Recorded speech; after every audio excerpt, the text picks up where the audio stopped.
આપણે અત્યારે ગંગેડી આશ્રમની અંદર લાકડા લઈ અને આવ્યા છે. અહીંયા ઓછામાં ઓછા 200ની આસપાસ જે ગાંડા ઘેલા આપણે કહીએ પ્રભુજી અત્યારે છે અહીંયા. તો એ લોકોને બાટલાની અંદર આપણે બાપુ પહોંચી શકતા નથી.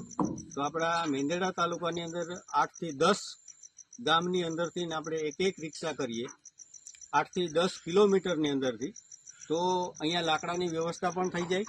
અને ચોમાસું પણ નજીક આવે છે તો લાકડાની વ્યવસ્થા આપણે ઘણું બધું સેવા કાર્ય આપણે આજુબાજુના ગામના કર્યું છે.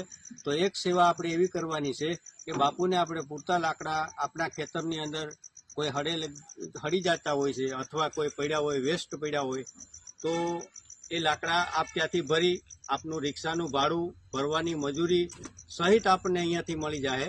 તો આપ સૌને નમ્ર વિનંતી કે આજુબાજુના આપણા ગામની અંદર જે કાંઈ લાકડા ભેગા થાય તો કરી અને બાપુને હેલ્પ કરીએ અને સેવા કાર્યની અંદર જોડાઈ, એવી આપની ખૂબ ખૂબ અભિનંદન.